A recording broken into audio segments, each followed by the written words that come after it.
Namasté, je m'appelle Chandramouli.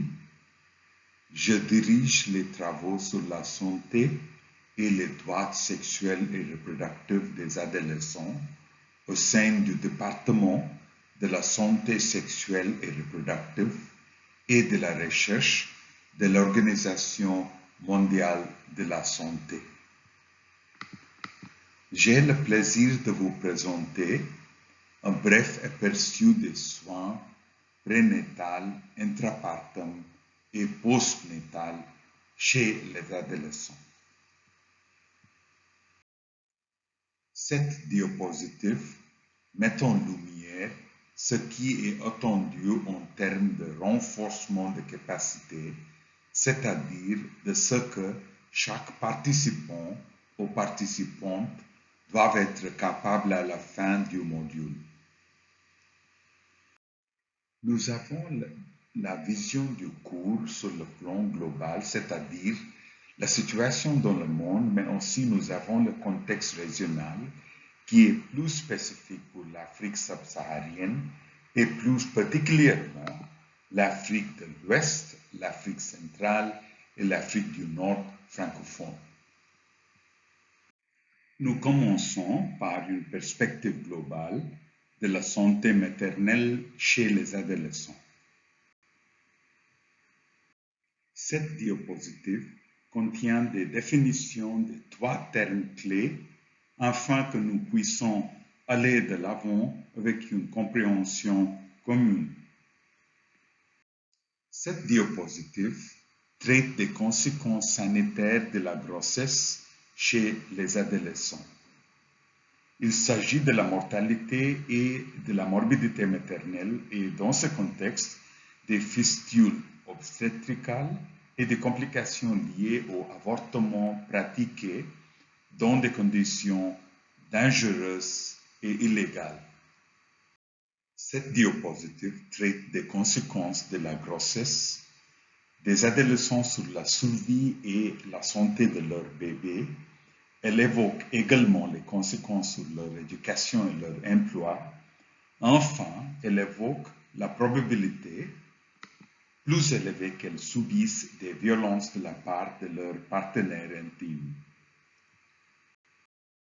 Malgré que les adolescents ne doivent pas tomber enceintes, alors si cela arrive, nous devons prendre toutes les dispositions pour les aider à avoir une issue favorable afin de réduire la mortalité et morbidité maternelle. Cette diapositive montre une image d'une adolescente mère échangeant avec un agent de santé communautaire.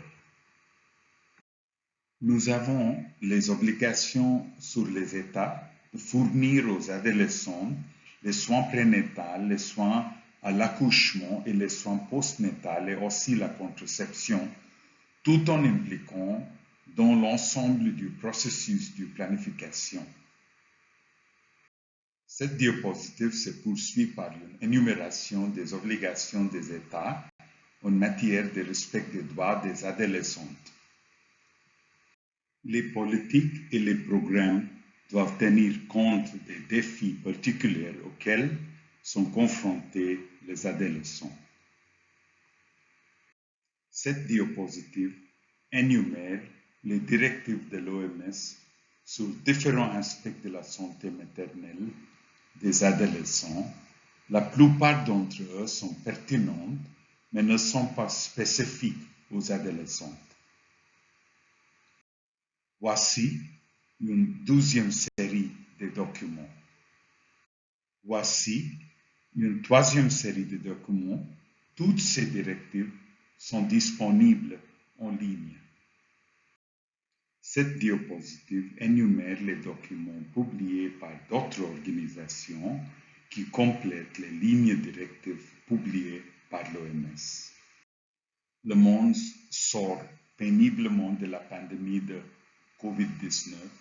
De nombreuses autres crises humanitaires sont encore en cours. Nous devons nous appuyer sur les succès et les échecs du passé pour agir plus efficacement à l'avenir. Cette diapositive se poursuit par une liste des mesures à prendre en cas de crise. Cette diapositive énumère des actions spécifiques pour la prestation de services en contexte humanitaire. Il souligne l'importance de prendre en compte la vulnérabilité des femmes enceintes, mais fournit également des solutions pratiques pour fournir des services à leur porte. Cette diapositive poursuit avec des actions spécifiques pour la prestation de services en contexte humanitaire. Elle souligne l'importance de tenir compte de la vulnérabilité des adolescents dans les communautés de réfugiés et de personnes déplacées à l'intérieur de leur pays.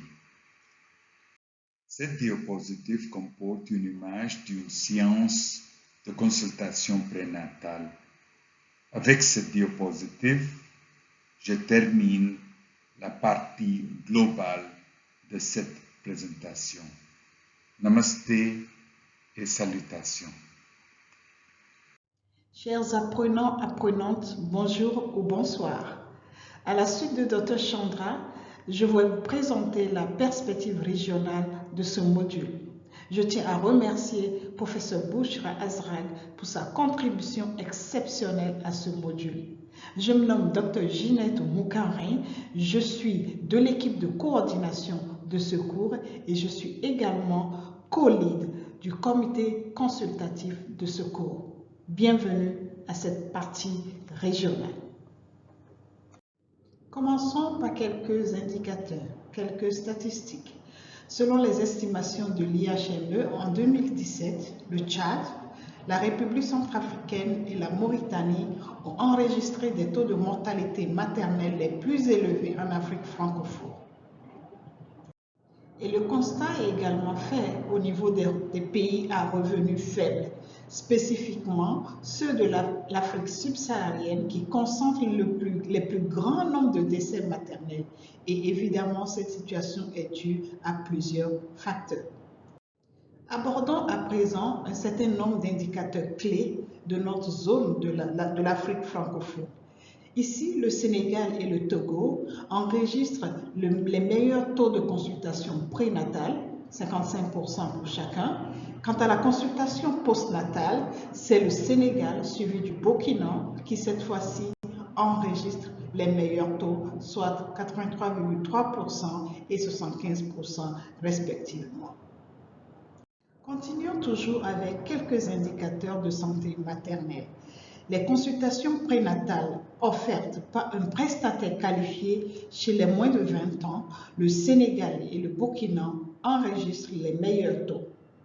Quant à l'accouchement assisté par un prestataire qualifié, toujours chez les moins de 20 ans, c'est plutôt le Bénin et le Sénégal qui enregistrent les meilleurs taux. Les deux prochaines diapositives vont faire un peu la lumière sur les obstacles au niveau régional que rencontrent les adolescentes enceintes pour avoir accès aux soins et au soutien dont elles ont besoin. Et sur cette diapositive, vous avez deux types de facteurs, les facteurs individuels et les facteurs socio-culturels. Nous continuons également sur cette diapo avec les obstacles.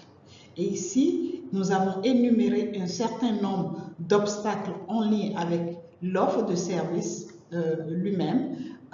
Et je voudrais quand même m'arrêter sur un élément important, le numéro 3, manque de respect et mauvais traitement pendant l'accouchement. Nous l'avons toujours remarqué pour même les adultes, les femmes adultes. Imaginez simplement que ce même élément réapparaît pour les adolescentes et imaginez l'impact que cela peut avoir sur une adolescente qui, déjà fragilisée du fait de sa grossesse, doit subir encore des mauvais traitements pendant l'accouchement. Alors, la plupart des indicateurs de santé étant faibles en Afrique de l'Ouest et du Centre, cela a nécessité la mise en place d'initiatives régionales, comme par exemple ici l'initiative appelée Le savoir pour la dignité. Et ça se passe au Niger justement pour adresser un certain nombre de ces indicateurs qui sont faibles dans la région. Et de cette initiative, nous retenons un certain nombre de résultats encourageants. Notamment, l'initiative a permis, entre autres, aux bénéficiaires d'accroître leurs connaissances sur les droits en matière de mariage précoce ou forcé et les conséquences néfastes de cet état de choses. Elles ont appris à écrire et à calculer, et elles ont aussi une meilleure compréhension des questions financières. Vous avez juste ici une image d'une séance de formation des mentors, des espaces sûrs, justement dans le cadre de ce projet, dont le nom est en fait en djerma. Et comme je ne sais pas parler djerma, je me suis juste limitée à la traduction française du nom. Une autre initiative très intéressante qui a été mise en place dans la région est ce qu'on a appelé le programme des parents pour la première fois. Ça s'est déroulé aussi bien au Burkina Faso, au Nigeria et en Tanzanie, justement pour pouvoir adresser cette question d'accès aux services des adolescentes enceintes. Cette diapositive présente un peu les résultats positifs justement observés au Burkina Faso sur cette approche de parents pour la première fois. Et comme vous pouvez le remarquer ici, on a eu une augmentation de l'utilisation de la CPN au cours du premier trimestre de la grossesse. On a également observé une augmentation du taux d'utilisation de la PF du postpartum parmi ces adolescentes-là, et aussi les participantes à cette initiative ont signalé une connaissance accrue liée à l'allaitement maternel exclusif. S'agissant des opportunités régionales, il y a des agendas à différents niveaux qui peuvent permettre aussi de concourir à l'amélioration de la santé des adolescents. Et ce sont de véritables opportunités que les pays doivent saisir justement pour atteindre cet objectif. Nous avons par exemple une opportunité régionale qui s'appelle la santé des adolescents dans toutes les politiques, mais on a également la vision 2023, la santé pour tous, par tous. Avant de clore ce module, il y a un certain nombre de messages clés que nous devons retenir en ce qui concerne l'offre de services de santé maternelle aux adolescentes. Dans certains pays, les adolescentes sont moins susceptibles que les adultes d'accéder à des soins qualifiés pendant la grossesse, l'accouchement et la période postnatale. Et nous savons que plusieurs obstacles sont à la base de cet état de choses. Et ces obstacles sont liés à différents facteurs, tant au niveau individuel, niveau socio-culturel et dû à l'organisation des soins de santé. Et c'est une situation qui menace leur capacité à exercer leurs droits en matière de reproduction. Étant donné le coût élevé du décès d'une femme pour les systèmes de santé, pour les communautés, pour les familles, les adolescents doivent bénéficier de soins prénatals et obstétricaux qualifiés, car la maternité sans risque pour les adolescents est un investissement économique et social très vital. Par ailleurs, dans la région, il existe pas mal d'initiatives et d'opportunités qui sont en cours et dont les gains pourront aider à avoir des résultats encourageants. Je vous remercie. Vous allez voir le reste des diapositives sont essentiellement des diapositives en lien avec les références et des lectures complémentaires que vous pourriez faire pour approfondir ce sujet. J'espère que vous avez apprécié ce module et à très bientôt pour le suivant.